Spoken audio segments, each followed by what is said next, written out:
अस्सलाम वालेकुम। मैं हूं फैसल मोहम्मद और आप देख रहे हैं हमारा YouTube channel views of Faisal Mohammad. आपसे गुजारिश होगी, अगर आपको हमारा चैनल और हमारे व्यूज़ और तजज़िये अगर पसंद आते हों तो बराह करम इसे शेयर करें और हो सके तो हमारे चैनल को सब्सक्राइब ज़रूर करें।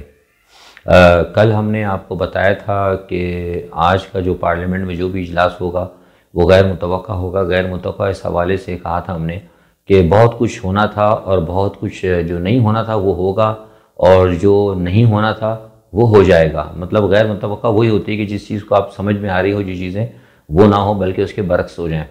कल अगर मेरी वीलॉग आपने देखी होगी तो हमने आपको इशारा कर दिया था कि बहुत सारे जो इदारे हैं जो पाकिस्तान में अपना किरदार अदा करते हैं, उनके दरमियान क्या मसले हुए थे और क्या उन्होंने कहा था। और उन्होंने ये कह दिया था इत्तेहादियों को और सब लोगों को कह दिया था कि उन्हें आना है। गो के बीच में कुछ लोगों ने गड़बड़ करने की कोशिश भी की, लेकिन जिन्होंने गड़बड़ करने की कोशिश की थी, जिन्होंने नहीं आना था, उनको भी लाया गया है। आप समझ गए होंगे। बस कल मैंने इशारा दे दिया था। और गैर मुतवक्का ये भी था कि जो कुछ नहीं होना था वो आज हो गया। यानी क्या हुआ कि गालम गलोच बड़े पैमाने पे हुई जो आज तक नहीं हुई। मतलब आज तो वो इस किस्म की गालम गलोच हुई, बड़ी भारी किस्म की गालियाँ, जिसकी कि ट्रांसलेशन करना भी ज़रा कभी कभी मुश्किल हो जाती है। वो अल्फाज इस्तेमाल किए गए, गिरेबान भी पकड़े गए और कपड़े भी फट गए। बस बहुत कुछ हुआ है। मतलब तो अच्छा नहीं है, नहीं होना चाहिए था, लेकिन बहरहाल हो गया और जो है बिल पास हो गया। बिल वैसे तो बहुत सारे थे, लेकिन 31 बिल, गालिबन शायद 30 या 31 बिल थे जो आज पास हो गए। इसमें 2-4 अहम बिल थे। ओवरसीज़ पाकिस्तानी का तो ठीक है, कोई मसला नहीं है, हम समझते हैं कि ठीक है होना चाहिए, लेकिन वो ओवरसीज़ पाकिस्तानियों को वो जो है अपोजिशन समझती है कि नहीं मिलना चाहिए, क्योंकि उनके जहन में एक बात यह है कि वो इमरान खान को ही वोट देंगे क्योंकि ओवरसीज़ पाकिस्तानी। इसमें कोई शक नहीं। मैं अब एक आज़ाद बात कर रहा हूँ। वो इमरान खान की गलतियाँ या कमज़ोरियाँ वो एक अलहदा अपनी जगह है। मैं ओवरसीज़ के हवाले से बात करूँ कि ओवरसीज़ पाकिस्तानी वाकई इमरान खान को पसंद करते हैं। और उसकी एक सबसे बड़ी वजह यह है कि इमरान खान ने जो रोशन डिजिटल अकाउंट जो दिया है, इससे पाकिस्तानियों को बहुत ज़्यादा फ़ायदा हुआ है। ये मुझे बेइंतहा लोगों ने बताया है। जब यूरोप में भी और कई ममालिक में कभी गया हूँ, अगर बात होती तो लोगों ने कहा कि ये एक हमें इमरान खान ने बहुत बड़ी सहूलत दी है। तो ये ठीक है, अगर वोट की सहूलत मिल जाएगी पाकिस्तानी, एक अच्छी चीज़ है। तो ये एक चीज़ हो गई। दूसरी इसमें 1-2-4 वोटिंग मशीन के हवाले से थी। देखिए, वोटिंग मशीन के हवाले से याद होगा हमने पहले भी कहा था कि वोटिंग मशीन के ऊपर ये बिल जो है ना पास हर सूरत में होना ही था, क्योंकि जो पाकिस्तान के इदारे के अलावा जो मुहिब वतन लोग हैं ना, वो भी ये चाहते थे कि पाकिस्तान के अंदर जो धांधली होती है ना, धांधली का जो हमेशा रोना है, इसको ख़त्म किया जाए। तो इलेक्ट्रॉनिक वोटिंग के ज़रिए जो आया ना, एक तो वो RDS था जो बैठ गया था, वही चीज़ अलहदा है। बहुत सारे लोग कह रहे हैं कि RDS के ज़रिए हो सकता था। भाई RDS वाला जो सिस्टम है, वो ये जो नया सिस्टम इन्होंने मुतारफ़ करा है, इससे बिल्कुल मुख्तलिफ है। अब बात जो कहते हैं ना, देखिए धांधली की, तो मैं एक बात बता दूँ कि अगर आपकी नीयत में धांधली है, अगर आपकी नीयत में बेईमानी करना है, तो आप दुनिया के हर सिस्टम के साथ बेईमानी कर सकते हैं। लेकिन ये जो मशीन है ना, मैं वो इमरान खान की हिमायत वाली बात नहीं कर रहा, मैं जनरल बात कर रहा हूँ, क्योंकि यूरोप के अंदर भी होते हैं इलेक्ट्रॉनिक वोटिंग होती है। और हमने भी अगर कभी यूरोप में वोटिंग की है, वोट डाले हैं हमने, क्योंकि हमारे पास भी एक मुल्क की शहरियत है, मेरी फैमिली भी डालती रहती है वोट, तो वहाँ पे हम इलेक्ट्रॉनिक मशीन के ज़रिए डालते हैं और बड़े अच्छे मतलब उसके नताइज होते हैं। कोई ऐसा मतलब उसमें नहीं होता जिस तरह के यहाँ शोर किया जा रहा है। तो बहरहाल कहने का मकसद ये था कि ये यहाँ पे कुछ लोगों की एक वैसी भी उस पर थी, क्या कहते हैं कि रजामंदी के इंतखाबी सिस्टम तब्दील होना चाहिए, तो हो गया, वो अच्छी बात है। अच्छा, बहुत सारे लोगों ने हमसे एक चीज़ पूछी है कि फैसल साहब ये जो कलभूषण को NRO, देखिए यहाँ मैं आपको बता दूँ, मैं जिन लोगों ने ख़ास तौर पर मुझसे सवाल किया था वो ये सुन लें कि ये कलभूषण को NRO नहीं दिया जा रहा। ये जो लोग समझ रहे हैं ना, वो बिल्कुल गलत कह रहे हैं। असल में जो कलभूषण के हवाले से जो कानून साजी हुई है, ये हुई है इंटरनेशनल कोर्ट ऑफ जस्टिस के हुक्मनामे पर। इंटरनेशनल कोर्ट ऑफ जस्टिस ने हुक्म दिया था, और ये बुनियादी तौर पर जो लोग अपने जहन में समझते हैं कि उसने बड़ा जुल्म किया, बड़ा सितम किया, वो एक मुल्क दुश्मन था, उसको क्यों अपील का हक मिल रहा है, उसकी जो भी सारी जिम्मेदारी है वो जिम्मेदारी जाती है नवाज शरीफ साहब के ऊपर। क्योंकि नवाज शरीफ साहब ने वाजपेयी के कहने के ऊपर, ये अपना मोदी के कहने के ऊपर, और इनके अपना हिंदुस्तान की हुकूमत के कहने के ऊपर, और जो उनके उस वक़्त के थे नवाज शरीफ के जो दोस्त, और जो उस वक़्त की जो रॉ के सरबराह थे उन्होंने इनको मशवरा दिया था कि आप अगर इसको हमारे साथ अगर इसको ले जाएं इंटरनेशनल कोर्ट ऑफ जस्टिस के अंदर तो फिर हम जो है इसको दिला सकते हैं आज़ादी या इसको रिलीफ दिला सकते हैं, क्योंकि नवाज शरीफ साहब के का ये मूड था और ये तय हो गई थी उनकी अपने हम मनसब से कि हमने कुलभूषण को रिलीफ दिलाना है। और आपको पता होगा कि नवाज शरीफ ने खासतौर पे अपने साथियों को भी कुलभूषण के हवाले से मना किया था। तो अगर ये नवाज शरीफ वहाँ पे ना जाते और अगर, क्योंकि देखिए ये जो ICJ का जो मामला होता है ना, इंटरनेशनल कोर्ट ऑफ जस्टिस में जब तक दो ममालिक या दो फरीक राज़ी नहीं हुए उस वक्त तक मामला नहीं होता।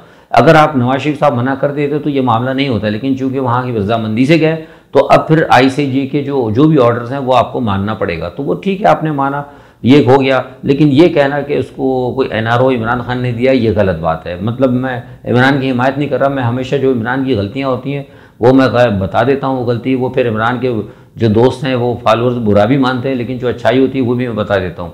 तो मसला कहने का ये है कि इसमें इमरान का कोई कसूर नहीं, ये होना था और ये ICJ की वजह से हुआ है। अच्छा, दूसरा ये जो शोर शराबा हो रहा था, मैं बता दूं कि आपको शोर शराबे के अंदर जो मुस्लिम लीग नून के भी कुछ लोग थे, लेकिन एक शख्स ऐसे भी था जो कि बहुत ज़्यादा शोर कर रहा था, डाइस के आगे जाके बहुत हंगामा कर रहा था, लेकिन उसने ये कह दिया था कि ठीक है जो कुछ भी हो रहा है ठीक है, लेकिन मैं जो हूँ शोर ज़रूर करूँगा और मेरी पास जमात कुछ भी कहे लेकिन मैं आपके साथ हूँ। अब ये आदमी कौन था ये आप खुद समझे, मैं किसी को ज़्यादा बात नहीं करना चाहता। तो बहरहाल जो मामला था आपके सामने हुआ, सारे बिल मंजूर हो गए। जो अहम चीज़ थे, और ये सबसे ज़्यादा अहम इस वक्त जो सबसे बड़ी चीज़ थी वो यही थी कि इलेक्ट्रॉनिक वोटिंग मशीन का जो मामला था, और ये मैंने आपको बताया कि लोग चाहते थे कि तब्दील हो जाए, और ठीक है वो बाइकाट करके चले गए। और आज जो उनके इमरान खान साहब के जो हैं, उन्होंने एक, मैंने भी TV पे सुन रहा था, उन्होंने कहा कि इमरान खान साहब तकरीर करने वाले हैं, तो सारी वो पोजीशन वापस आ गई। तो उन्होंने एक मतलब तुर्क का पत्ता फेंका था। ठीक है, अच्छी बात है, उस कदम की चीज़ें होती रहनी चाहिए, ये तो अपोजिशन को देखना चाहिए था। लेकिन ये बहरहाल ये है कि इस मरतबा अपोजिशन को यहाँ पे नाकामी हुई। जो भी हुआ, जैसे भी हुआ, 430 में से 226 गालिबन वो ले आए, और जो मैंने आपको बताया था कि आना नहीं था बहुत से लोगों ने, लेकिन उनको लाया गया है और उनको कह दिया था, जैसे कल की मेरी वीलॉग अगर आप देखें तो आपको सारी सूरत हाल पता लग जाएगी।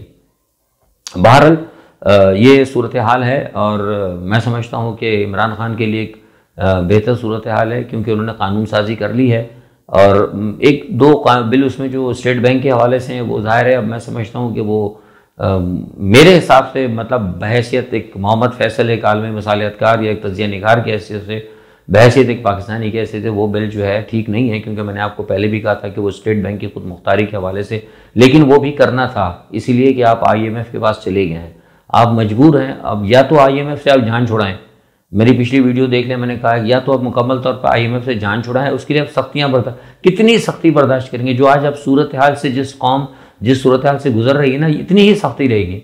अगर आज आप IMF का बाइकाट कर दें तो इससे ज़्यादा जो है ना सख्ती आपके ऊपर नहीं आएगी। यही बोझ होगा, इतनी महंगाई होगी, लेकिन 1 साल 1.5 साल तक, उसके बाद हालात दुरुस्त हो जाएंगे। लेकिन चूंकि अपोजिशन इस चीज़ को कैश कराएगी, अपोजिशन लोगों को रोडों पे लेके आएगी, अपोजिशन इसको मतलब हुकूमत के ख़िलाफ़ इस्तेमाल करेगी और रियासत के ख़िलाफ़ इस्तेमाल करेगी, लिहाजा यूँ आप समझ लें कि फिर रियासत या हुकूमत भी फिर मजबूर हो जाती है। ये तो एक था मामला पाकिस्तान के हवाले से। और दूसरा ये कि कुछ लोगों ने मुझसे भी पूछा था कि वो फारूक सत्तार साहब मिल रहे हैं, क्योंकि लोगों को पता है, जो पुराने मुझे जानते हैं आज से 30-35 साल पहले, कि महाजिर सियासत के हवाले से बहरहाल हमारा किरदार रहा है। कराची सुबह तहरीक हमने चलाई थी, बहरहाल ये दोनों मिल रहे हैं, अच्छी बात है। लेकिन फ़िलहाल इनकी अभी कामयाबी के कोई इम्कानात नहीं हैं, क्योंकि जिस पैटर्न पर ये चल रहे हैं, इशरतुल इबाद के साथ जो बात हुई है, फारूक सत्तार के साथ बात हुई है, ठीक है, अच्छी बात है अगर वो कर रहे हैं, लेकिन जो तरीक़ेकार फ़िलहाल इन्होंने अडॉप्ट किया है, इससे कराची के जो कराची को तो नहीं कहना चाहिए, पूरे पाकिस्तान के जो उर्दू स्पीकिंग है, या जिन्हें हम महाजिन उर्फ़ आम में कहते हैं, कराची में जो उनके साथ जो भी ज़्यादतियाँ हो रही हैं, जो भी हुआ, वो बहुत कुछ ज़्यादतियाँ हो रही, वो तो इतना कुछ है कि हम उस पर 10 वीडियो बना सकते हैं और बड़े सबूत हैं हमारे पास। लेकिन चूँकि हमारे साथ वो इशू नहीं है, तो लेकिन उसको वो एड्रेस नहीं करेंगे। जो भी वो कर रहे हैं ना, जो भी इनका काम है, वो मैं नहीं समझता, जो मेरे पास इत्तलात हैं, कि वो इनका कोई जो लेके आ रहा है नया मामला, वो कोई महाजरों के मामला को एड्रेस करेंगे। बहरहाल देखते हैं क्या होता है। छोटी सी एक बात मैं आपको बता दूं कि हमने 2 दिन पहले आपको बताया कि जीपिंग का और क्या कहते हैं उनका बाइडेन का होना है, टाकरा वर्चुअल हुआ।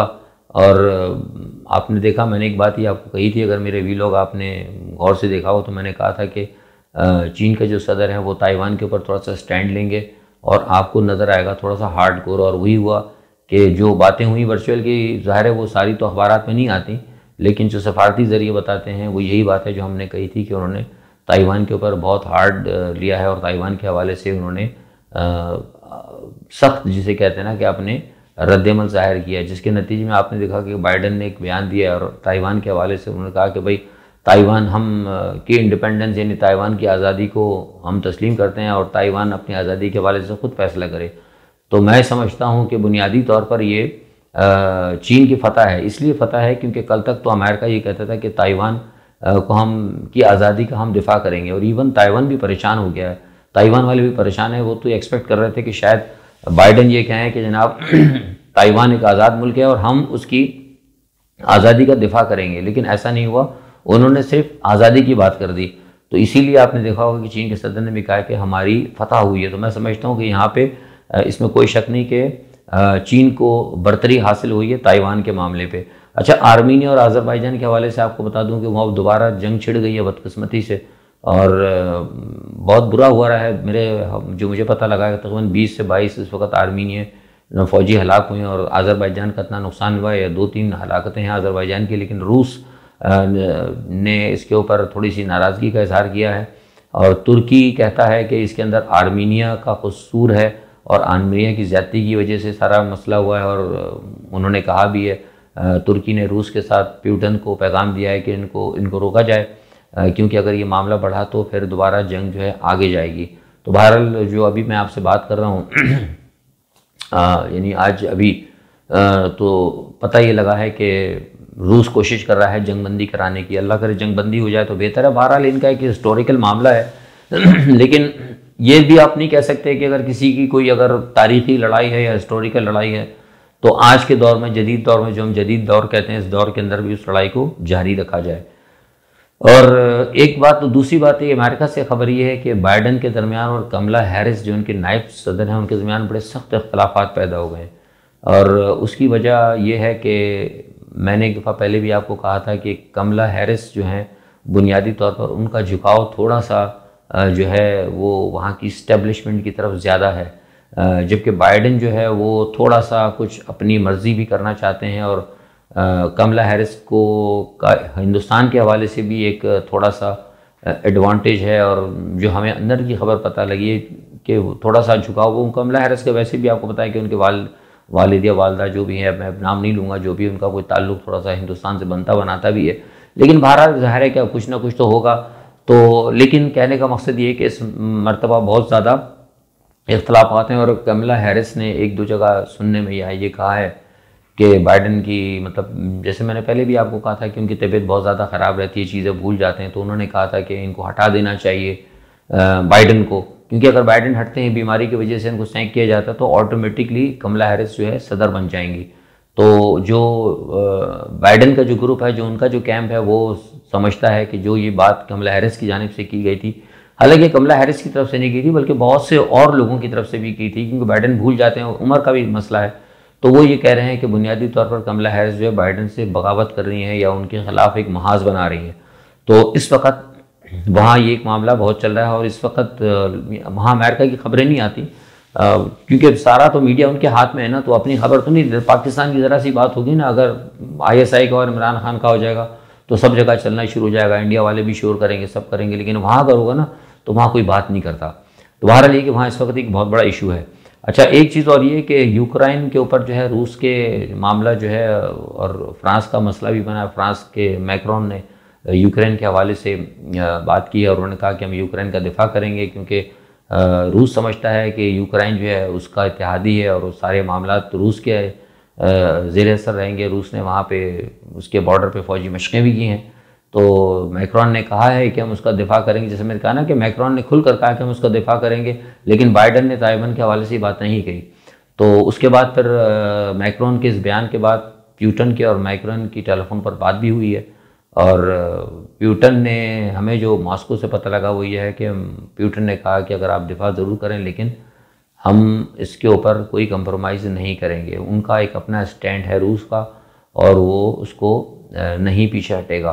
तो मैं समझता हूँ कि यहाँ भी एक नया मामला छिड़ सकता है। अच्छा, दूसरा ये कि इसी पस मंज़र के अंदर क्योंकि फ्रांस और ये नेटो का मामला है यूक्रेन का, तो रूस इस चीज़ के ख़िलाफ़ है। तो उन्होंने ये क्या किया है कि यूरोप की अभी गैस के अंदर कमी कर दी है, ये मैं आपको खबर दे रहा हूँ। तो यूरोप की जो सारी जो गैस है ना वो यूक्रेन से ही जाती है। तो अब अगर यूक्रेन किससे अगर रूस से अगर वो गैस अगर बंद हो जाती है या अगर वो रोक देते हैं तो ये मैं आपको बता रहा हूँ कि यूरोप की ना मईशत का भट्टा बैठ जाएगा। तो ये एक नया इशू जो है ना, एक नया कज़िया, मतलब आर्मीनिया, अज़रबैजान और ये ताइवान और चीन और अमेरिका और इधर ये दूसरे मामला चीन और भारत के साथ साथ ये सारे मामला जो है ना दुनिया में गड़बड़ हो रहे हैं। और चीन ने भी बॉर्डर्स के ऊपर कुछ मिसाइल वगैरह लगा दिए हैं हिंदुस्तान के, और ऐसे मिसाइल लगाए हैं। मैं नाम नहीं लेता क्योंकि हम बहुत सारी चीज़ वो आप दूसरे तजिया निगाह ले सकते हैं, लेकिन हम किसी वजह से नहीं लेते वेपन्स के बहुत सारे नाम। लेकिन वो जो उन्होंने मिसाइल लगाए हैं वो नई दिल्ली जो है ना पूरा उनके जद के अंदर है। तो ये सारी चीज़ें जो है ना दुनिया के अंदर जो नई जंगें, नए मामला, नए इत्तेहाद, आने वाले दिनों के अंदर हालात जो है ना बड़े गड़बड़ होंगे। और इसके साथ साथ दूसरी जो वबाओं वगैरह का भी मैं आपसे कहता रहा हूँ कि ये भी कुछ नई चीज़ें, कुछ नए चेचक, खसरा, कुछ नई चीज़ें, कुछ नए इंजेक्शन, बहुत कुछ आएगा। जो मैंने आपसे याद होगा, मैंने जो पुरानी वीडियो देखते हो, मैंने कहा था कि 2022 के में आपको जो है बहुत सारी तब्दीलियाँ होती नज़र आएंगी। और आज आपको मैं बता रहा हूँ, आप देखेंगे कि 2023 में दुनिया बहुत तब्दील हो चुकी होगी। आज के लिए इतना ही काफ़ी। कल इंशाअल्लाह जो भी अहम खबर हुई उस पर मैं ज़रूर आप तज्जिया लेकर हाज़िर होऊंगा। तब तक के लिए आपसे इजाज़त चाहता हूँ। अपना बहुत ख्याल रखिएगा। अल्लाह हाफ़िज़।